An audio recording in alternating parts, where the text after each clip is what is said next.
problème boobu. léegi nag état bi bu demee ba benn moment te jëlu ci solution mais c'est sa responsabilité qui est engagée c'est sa crédibilité qui se joue donc il faut que l'État a pris des décisions waruñu woon àgg fii. mais te maa ngi ñaan yàlla bu mu yegg yàlla bu mu yàgg que muy les greffiers que muy l'État nañu toog autour d'une table waxtaan. par contre dafa am loo xam ne man duma ko nangu te mënuma koo nangu. muy lan. Marieta greffier yi bu ñu amee problème dañu war a dem ci seen ministre de tutelle. ñu waxtaan ak moom muy ministre de la justice. mais Marieta du ñu am problème bëgg a jéggi ministre de tutelle bi pour dem di waxtaan ak président de la république. loolu c'est fragiliser seen ministre de tutelle.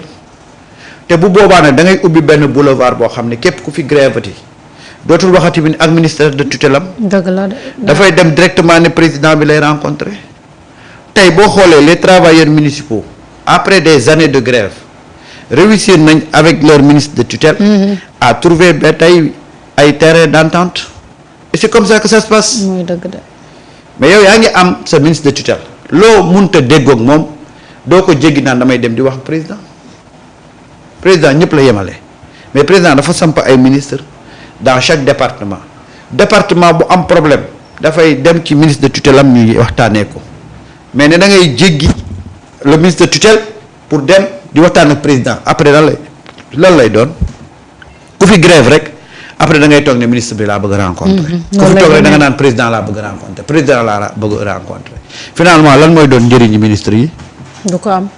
du ko bëri moo tax nag je dis que sur ce coup-là il faut que les responsables soient beaucoup plus vraiment les greffiers soient beaucoup plus responsables et qu'on puisse trouver un consensus, un terrain d'entente pour évacuer le plus rapidement cette situation-là, que les greffiers reviennent à de meilleurs sentiments, liggéey bi au niveau de la justice puisse continuer waaw. mais xam nga grève boo xam ne amul àpp et puis di porter d'énormes préjudices aux citoyens yooyu état bi moo ci jël responsabilité am. d'accord. gaañ nee nañ ñu like et partager. waaw de Kuluna yi de Kuluna bu mag bi la Sonaltel. waaw ñoom la de ñoom Sonaltel. may leen kër yi ba ñoo la mën a fayeeku ba pare duñ la jox service bu baax dëgg la de. di yor suñu connexion bi di ko cinki tànka gi tangal na. koy joxe moo tax mu kii nii. moo tax muy daw. da nga leen di woo pour ñu yónnee la équipe une semaine nga indil duñu kii. te ñoo fi daal fayee vraiment ñoom it nguur gi war na leen xool bu baax de. oui.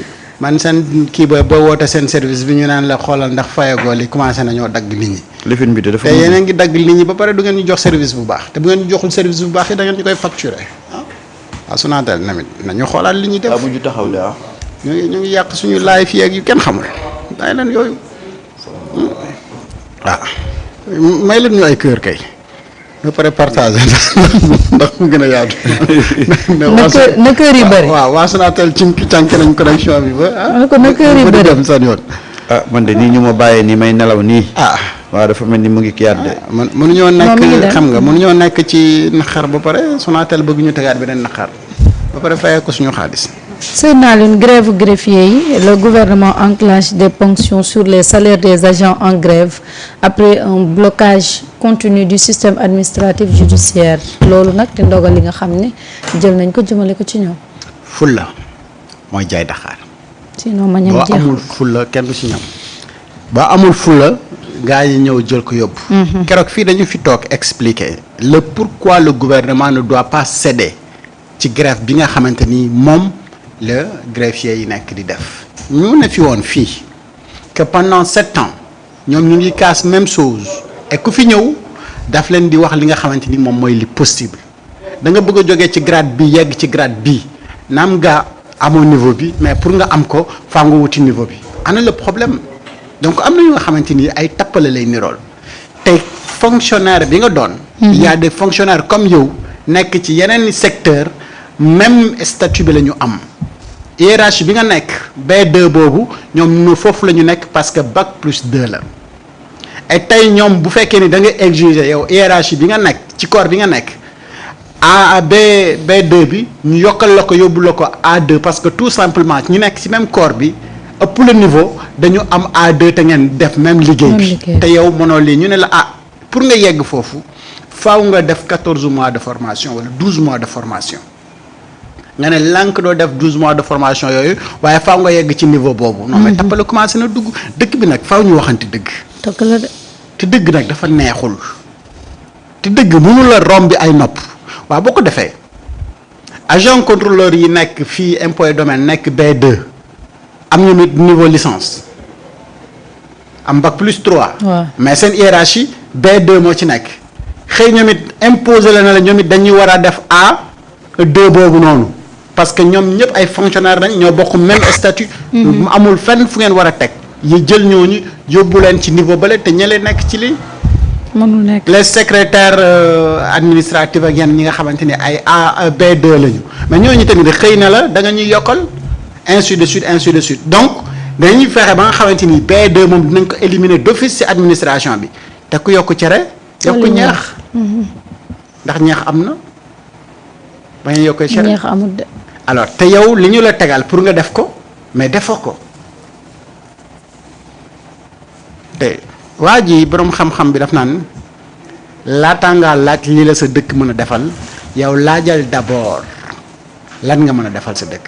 donc avant de réclamer tes droits il faut remplir tes devoirs. grève bi lan la gàllankoor ci diggante ñoom bi ñu décréter seen grève ba suñu joon yàlla tey ji xam nga ni bëri na xaw ma kan la neex de waaye Moustapha Diakhaté ak Bachir Fofana moom grève bi mosul leen neex. moo leen fi téye ba ndax léegi guddi ñu fanaan ci kaso bi yépp grève bi mën nañoo wax ne si la bokk su dul woon loolu konoon ñibbi woon nañ seen kër bu yàgg ñaata nit ñoo dem te loolu mooy li gën a néew nag comme conséquence ci lii grève bi def loolu sax mën nañu wax ne du conséquence mais c'est des dégâts collatéraux rek yi nga xamante ni c'est supportable. mais ñaata papier la nit waroon a gérer ay papier administratif yi nga xamante ni dafa soxla woon donc présence greffier boobu mu liggéey pour ñu mën ko archiver pour ñu mën a jaarale ci procédure bi nga xamante ni dafa waroon jaar mënul ko am ñaata nit ñoo waroon def recrutement wala concours wala yeneen ak yeneen yu nga xamante ni dañu soxla woon papier buy jógee tribunal mënuñu ko woon a am parce que tout simplement greffier yi dañu nekkoon en grève et au finish fan la ñu mujjee mooy que ni di ngeen dem tout simplement continuer di liggéey mais le problème reste le même et solution bi ñu leen proposé woon également reste la même solution. et bu benn corps di dem di xëccoog gouvernement proposé ko ay piste de solution. et que piste de solution yooyu depuis 7 ans moom la ñëpp wax ne loolu moom mooy solution bi mais ngeen war a xam ne nag lii mooy dëgg nag. te am na yoo nga xamante ni parfois. man les chargés de revendication wala yenn grévistes yi nekk ci yenn syndicats yi parfois damay jàpp ne dañuy bëgg nekk ci syndicalisme ba nga xamante ni mais dañu fàtte nekk naa président ak premier ministre yëpp ay syndicalistes la ñu mais yow bu fekkee ni da ngay gérer ay affaires ba ay syndicalistes nekk au pouvoir mais xam nañu au moins c'est quoi. donc un syndicat xam nañu nan la ñuy def pour. ñu proposer la ay piste de solution. mais dëkk bi ñun ñëpp ñoo ko bokk. nañu fexe ñu tënku ci piste yooyu ba nga xamante ni on aura une solution pour faire avancer donc ce pays là. mais ngeen ne du ngeen lank tënku ci loolu. et aujourd'hui bu ñu bëggee laal sa poste nga door a wax ne sauver d'abord seen poste. sauver leen activité dëkk bi moo gën seen poste yooyu noonu te bala ñu doon xam dëgg-dëgg ne li ñu nekkoon amul woon benn njëriñ ñu xëy rajo la dàq la. ne la sa waaye fi mu toll nii kat comme yéen bëggoo leen def liggéey bi comme ça se doit vraiment rajo nañ leen parce que pour des manquements ak fautes graves yi ngeen def gàllankoor doxalinu dëkk bi administrativement parlant ak situation dëkk bi fi mu toll nii période bii. waaw mais kuy xalaat grève autant de temps mais yow tu es responsable ci li nga xamante ni moom mooy war a mën a gàllankoor dëkk bi et je pense que ni à partir de là nag l'administration judiciaire war na xalaat. ci poste yooyu noonu naka la ñuy def ba remplacer greffier yooyu noonu au lieu ñu nekk ay greffier ñu nekk ay greffier de formation et de tout mais qui vont venir de l'armée de la gendarmerie de la police et cetera xam ne dañ koy gérer comme ni ñu def ci parquet bi ba nga xamante ni poste yi nga xam ne greffier yi fa la ñu waroon nekk ay agent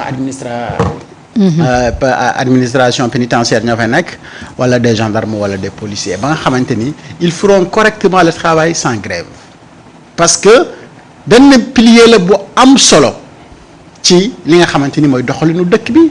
pan boobu nag mënuñu xëy benn jour rek ñu ne dafa lii parce que benn corps moom moo nekk ne du def liggéeyam. comme ça se doit.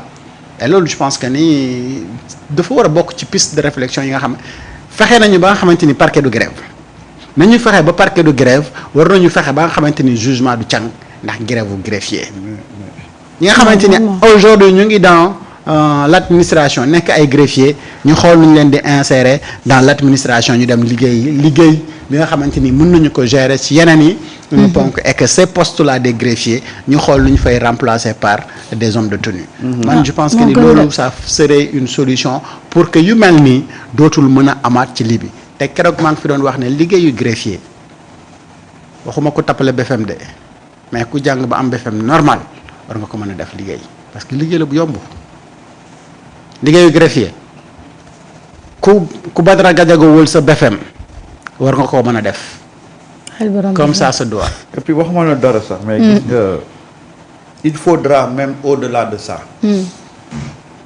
penser à refaire wala recadrer même le syndicat au Sénégal surtout parce que ci période yi yëpp ñu génn syndicat yi ni ñu doon doxalee yu ci bari boobu dañu demoon ba dafa nekk ay syndicats yoo xam ne dañu doon xeex dañu doon porter un combat boo xam ne qui n'était pas le combat d'un syndicat dañu glisser ci champ politique bi doon fricoter avec les acteurs politiques dem ba nga xam ne sax acteurs politiques yi dañu doon am ay yéene combat yi di syndicats yi di porter combat yi année yi yëpp ñu génn on a vu les syndicats très impliqués dans la chose politique te loolu moo demoon ba presque fu ko ay acteurs politiques di combattre un régime dañ doon activer le levier syndical gis nañ ko ci jamonoy Ablaye Wade gis nañ ko ci jamonoy fin mandat Abdou Diouf jamonoy Ablaye Wade on a vu que demoon nañ ba benn moment